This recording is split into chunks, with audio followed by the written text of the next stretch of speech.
Henry krill केव में जाने से क्यों डरता है जहां मैक्स रहती है, और क्या है हेनरी क्रील यानी वेक्ना की ओरिजिन स्टोरी। इस वीडियो में हम स्ट्रेंजर थिंग्स के सीजन 5 वॉल्यूम 1 का ब्रेकडाउन करते हुए इन सब सवालों के जवाब जानेंगे। ये जो भी इन्फॉर्मेशन मैं शेयर करने वाला हूं, ये stranger things the first shadow पर बेस्ड है, जो एक प्ले है जो स्ट्रेंजर थिंग्स के क्रिएटर्स ने ही बनाया है, और ये वॉल्यूम 1 की कहानी से भी रिलेटेड है। वीडियो बहुत ही इंटरेस्टिंग होने वाली है, तो एंड तक जरूर बने रहें। तो प्ले की कहानी स्टार्ट होती है 1943 से, जहां यूएस गवर्नमेंट अपने टॉप सीक्रेट फिलाडेल्फिया एक्सपेरिमेंट पर काम कर रही है। इस पूरे एक्सपेरिमेंट के अकॉर्डिंग यूएसएस एल्ड्रिज नाम के एक जहाज को इनविजिबल बनाना था, ताकि वो दुश्मन देश के रेडार पे ना आ सके। लेकिन यूएसएस एल्ड्रिज गायब होकर किसी और ही डायमेंशन में टेलीपोर्ट हो गया। जब जहाज को वापस लाया गया, तब तक डेमोगॉर्गन्स के अटैक के कारण सारे क्रू मेंबर्स मर चुके थे, सिवाय एक के, जो थे captain Brenner, doctor Martin Brenner के फादर। जी हाँ, वही डॉक्टर ब्रेनर जिन्होंने 11 और काफी सारे बच्चों पे एक्सपेरिमेंट्स किए थे। दूसरे डायमेंशन से आने के बाद कैप्टन ब्रेनर के ब्लड में काफी चेंजेस आने लगे, और इसके कारण उन पर कई टेस्ट्स करे जाते हैं। अपने फादर को देखकर यंग मार्टिन ब्रेनर में दूसरे डायमेंशन को लेकर क्यूरियोसिटी जगती है। आगे चलकर डॉक्टर मार्टिन ब्रेनर एक सक्सेसफुल साइंटिस्ट होते हैं, और उनको नेवाडा में एक एक्सपेरिमेंट का हेड बनाया जाता है, जिसका पर्पस 1943 में यूएसएस एल्ड्रिज के साथ क्या हुआ उसको स्टडी करने का था। दूसरी ओर हेनरी क्रील की फैमिली को दिखाया जाता है, जो हॉकिंस इंडियाना में शिफ्ट हो चुकी है। एक्चुअली हेनरी ने नेवाडा में स्कूल के एक बच्चे को नुकसान पहुंचाया था, और वो बुरी तरह से घायल हो गया था। इसीलिए हेनरी की फैमिली नई लाइफ स्टार्ट करने हॉकिंस इंडियाना आए थे। पहले हेनरी की फैमिली नेवाडा में रहती थी, और हेनरी वैसे तो इंट्रोवर्ट और वियर्ड था, बट बहुत क्यूरियस भी था, खासतौर से अपने आसपास के जंगल एंड केव्स को लेकर। लेकिन एक हादसे के बाद वो बदल गया और गुमसुम रहने लगा। उसको विजन्स भी आने लगे, और उसके पास पावर्स भी आ गई। हॉकिंस के स्कूल में भी कुछ बच्चे हेनरी का मजाक उड़ाते हैं, लेकिन पैटी न्यूबी नाम की लड़की उसको डिफेंड करती है। हेनरी पहली बार किसी से कनेक्शन फील करता है, आखिर कोई तो उसे समझने वाला है। पैटी न्यूबी बॉब न्यूबी की सिस्टर है, जो सीजन 2 में मारा जा चुका है। पैटी के फादर काफी स्ट्रिक्ट हैं, और वो स्कूल के प्रिंसिपल भी हैं, और पैटी एक अडॉप्टेड चाइल्ड है, और वो अपनी माँ के बारे में जानना चाहती है। और दोस्तों, सीजन 5 में भी हेनरी और पैटी का मेंशन किया गया है।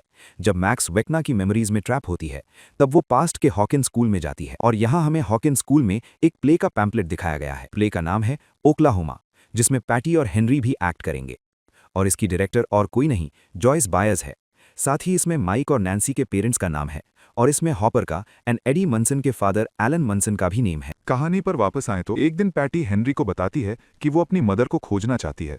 तब हेनरी उसको अपनी पावर्स के बारे में बताता है कि कैसे वो लोगों के दिमाग में जाकर उनको देख सकता है। हेनरी की पावर्स भी 11 की तरह ब्लाइंड फोल्ड करके या आंखें ढक के दूसरे लोगों के माइंड में जाके उनकी फीलिंग्स को देख पाना और उनसे कनेक्ट होना है, और इस पूरे प्रोसेस को शो में वॉइड बोला गया है।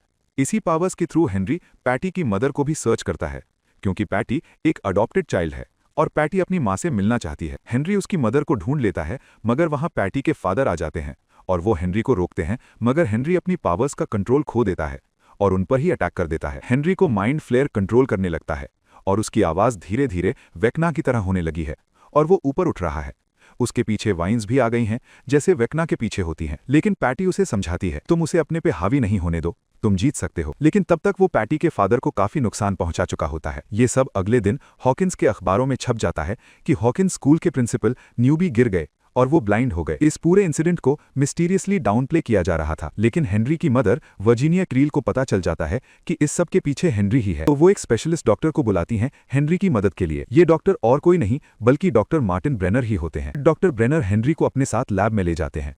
दरअसल जब नेवाडा में हेनरी और उसकी फैमिली रहती थी, तभी वहां पर डॉक्टर ब्रेनर नेवाडा में एक्सपेरिमेंट कर रहे थे, जिससे वो दूसरे डायमेंशन का रास्ता खोल सकें। लेकिन उनकी लैब में एक रशियन स्पाई भी काम करता था, जो इंपॉर्टेंट बॉक्स लेकर भाग गया, और पकड़े जाने के डर से उसने बॉक्स को एक केव में छुपा दिया। एक दिन जब हेनरी केव को एक्सप्लोर करने निकला, तो उसे वही सेम बॉक्स दिखा, और जैसे ही वो उसे खोलता है तो उसमें माइंड फ्लेयर पार्टिकल्स होते हैं, जो उस पर हावी होकर उसे डायमेंशन एक्स में ले जाते हैं। हेनरी डायमेंशन एक्स में 12 घंटे तक फंसा रहता है, और वापस आने पर काफी डरा सहमा होता है। और इसी कारण से हेनरी क्रील उस केव में नहीं जाता जहां मैक्स थी, क्योंकि इसी जगह से माइंड फ्लेयर ने हेनरी को टेक ओवर किया था, और ये उसके लिए एक ट्रॉमेटिक मेमोरी है। डिमेंशन एक्स से वापस आने के बाद हेनरी को विजन्स भी आते हैं, और उसकी पूरी लाइफ बदल जाती है, और अब वो जानवरों को मारने लगा है माइंड फ्लेयर को फीड करने के लिए। डायमेंशन एक्स की बात करूं तो ये वो जगह है जहां पर सारे डेमोगॉर्गन्स हैं, और माइंड फ्लेयर भी वहीं रहता है। सीजन 4 में भी 11 ने हेनरी को यहां भेजा था, और हेल्सकेप 2 डायमेंशंस के बीच की जगह है, मतलब डायमेंशन एक्स और रियल वर्ल्ड के बीच की दुनिया। और सीजन 4 में इसी जगह से गिरते हुए हेनरी डायमेंशन एक्स में जा पहुंचता है और अपसाइड डाउन हॉकिंस की डार्क कॉपी है जो स्टक है नवंबर 1983 में। इसका क्रिएशन मोस्ट प्रोबेबली तब हुआ है जब सीजन 1 में 11 वॉइड में डेमोगॉर्गन के कांटेक्ट में आई थी। कहानी पर वापस आएं तो लैब में हेनरी पर एक्सपेरिमेंट करते समय डॉक्टर ब्रेना बताते हैं कि जब वो किसी को मारता है तो वो उसकी एनर्जी को लेकर और ज्यादा स्ट्रांग बन जाता है। डॉक्टर ब्रेना हेनरी को अपने फादर के बारे में बताते हैं कि कैसे वो डायमेंशन एक्स से अकेले बच पाए और उनका ब्लड भी हेनरी के ब्लड की तरह यूनिक हो गया। तब से डॉक्टर ब्रेना में उस डायमेंशन में जाने के लिए जुनून पैदा हो गया। डॉक्टर ब्रेना हेनरी को डायमेंशन एक्स में जाने की चाबी मानते हैं। इधर पैटी के फादर पैटी को बताते हैं कि हेनरी ने उन पर अटैक नहीं किया, बल्कि हेनरी तो मुझे किसी मॉन्स्टर से बचा रहा था। पैटी समझ जाती है कि हेनरी की इंटेंशंस गलत नहीं है,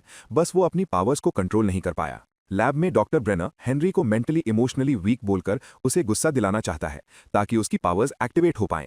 ये सेम वैसा ही है जैसे वेक्ना विल को कमजोर बोलकर विल को अपनी पावर्स के रियलाइजेशन करवाता है। वहीं पैटी ब्लाइंडफोल्ड लगाकर वॉइड में हेनरी से कम्युनिकेट करती है और कहती है कि वो लैब से निकलने में हेनरी की हेल्प कर सकती है, मगर हेनरी उसे जाने के लिए कहता है। लेकिन पैटी एक बार फिर हेनरी को कहती है कि हम कल प्ले के बाद यहाँ से हमेशा के लिए निकल सकते हैं। ये कहकर पैटी वॉइड से बाहर आ जाती है। आगे लैब में डॉक्टर ब्रेनर एक प्रिजनर को लाता है जिसको मौत की सजा हो चुकी है। फिर डॉक्टर ब्रेनर हेनरी को प्रोवोक करते हैं उसको मारने के लिए ताकि हेनरी की पावर्स एक्टिवेट हो सकें। पहले हेनरी साफ इनकार कर देता है, बाद में प्रेशर डालने पर वो उस प्रिजनर को मार डालता है और डॉक्टर ब्रेनर को भी उठाकर फेंकता है और लैब में जितने भी लोग थे उन सबको मारकर भाग निकलता है। हेनरी पर अब माइंड फ्लेयर का कंट्रोल बढ़ता जा रहा है और वो वॉइड में जाकर अपनी सिस्टर एलिस और मदर वर्जीनिया की बातें सुनता है, जिससे हेनरी को लगता है कि उसकी फैमिली उसे अपनाना नहीं चाहती। वॉइड में हेनरी डॉक्टर ब्रेनर को भी वर्जीनिया से उसके लैब से भागने के बारे में बताते हुए सुनता है और अब डॉक्टर ब्रेनर हेनरी की मॉम वर्जीनिया से स्कूल प्ले और पैटी के बारे में भी पूछ रहा है। पैटी का नाम सुनते ही हेनरी और भी अग्रेसिव हो जाता है। हेनरी फिर अपने घर पहुंचता है जहां वो अपनी सिस्टर एलिस और मदर वर्जीनिया को मारता है और इस सब का ब्लेम हेनरी के फादर विक्टर क्रील पर आ जाता है। हेनरी के फादर विक्टर एक सोल्जर थे, वो सेकेंड वर्ल्ड वॉर में लड़ चुके थे और माइंड फ्लेयर हेनरी के थ्रू उसके फादर विक्टर क्रील को भी उसके पास्ट की ट्रॉमेटिक वॉर मेमोरीज दिखाता रहता था और विक्टर क्रील को भी विजन्स आते रहते थे और वो भी हेलुसिनेट करता रहता था। दूसरी ओर पैटी प्ले के बैक स्टेज में हेनरी का वेट कर रही है ताकि दोनों भाग सकें। पैटी स्कूल प्ले में अपनी एंट्री के लिए बैक स्टेज में है और उसको ऊपर से केबल से नीचे स्टेज पर एंट्री लेनी है। इतने में हेनरी पैटी के पास पहुंच जाता है। उस पर माइंड फ्लेयर का कंट्रोल बढ़ता जा रहा है। डॉक्टर ब्रेनर भी वहां आ जाता है और हेनरी को प्रोवोक करता है कि अगर तुझे बहुत पावरफुल होना है तो इस लड़की को मार डाल। लेकिन पैटी अब भी हेनरी को भरोसा दिलाती है और मोटिवेट करती है अपनी इनर डार्कनेस से जीतने के लिए और डॉक्टर ब्रेनर की बात ना मानने के लिए। मगर हेनरी अपनी मां को और सिस्टर को मारने के बाद खुद पर गिव अप कर चुका था और वो अपने अंदर की डार्कनेस को कंट्रोल नहीं कर पाता। अब वो पूरी तरह से माइंड फ्लेयर के कंट्रोल में आ जाता है। हेनरी पैटी को धक्का मारता है और पैटी नीचे स्टेज पर गिर जाती है। पैटी अब क्रिटिकल कंडीशन में होती है, लेकिन न्यूज़ दबाने के लिए अखबार में उसको मिसिंग बता दिया गया है। हेनरी को डॉक्टर ब्रेनर फिर से उस लैब में ले जाते हैं और उसके ब्लड को निकालते हैं प्रेग्नेंट लेडीज को चढ़ाने के लिए, ताकि जो भी बच्चे पैदा हों वो भी हेनरी की तरह पावर्स रखते हों। इस पूरे प्रोजेक्ट का नाम है MK अल्ट्रा और इन प्रेग्नेंट लेडीज में से एक 11 की मदर टेरी आइव्स भी है। कुछ टाइम बीतने के बाद डॉक्टर ब्रेनर हेनरी को बताते हैं कि 10 टेस्ट सब्जेक्ट्स में ब्लड सक्सेसफुली ट्रांसफ्यूज हो गया है और अब उन सब में हेनरी की तरह पावर्स हैं। आगे हमें पता चलता है कि सरकार हेनरी को मारना चाहती है, बट ब्रेनर चाहता है कि वो लैब में ही रहकर इन बच्चों को ट्रेन करे, बच्चों को पावर्स को कंट्रोल करना सिखाए और हेनरी भी डॉक्टर ब्रेनर की बात मान लेता है। हेनरी अब लैब के एक बच्चे की ओर जाता है जो खेल रही थी। वो कोई और नहीं 11 ही थी। और यहाँ कहानी फुल सर्कल में आकर स्ट्रेंजर थिंग्स के प्ले द फर्स्ट शैडो को और वेक्ना की ओरिजिन को नेटफ्लिक्स सीरीज के साथ जोड़ती है। इस प्ले में और भी बहुत सारे इवेंट्स और कैरेक्टर्स होते हैं, बट मेनली इस वीडियो में वेक्ना की ओरिजिन स्टोरी को कवर किया है, जिसमें हेनरी, डॉक्टर ब्रेनर और पैटी के बारे में जानना जरूरी है। इस प्ले में हेनरी का पॉजिटिव साइड भी दिखाया गया है, जहां हेनरी बुरा नहीं था, बस वो माइंड फ्लेयर के कंट्रोल में था। और आने वाले वॉल्यूम 2 के 3 एपिसोड्स में से किसी एक में शायद हमें हेनरी के पर्सपेक्टिव से स्टोरी देखने को मिले और इस प्ले के पैम्फलेट में हम पैटी का नाम भी देख चुके हैं, तो पॉसिबल है कि वॉल्यूम 2 में हमें पैटी भी देखने को मिले। हेनरी और पैटी की लव स्टोरी भी देखने को मिल सकती है।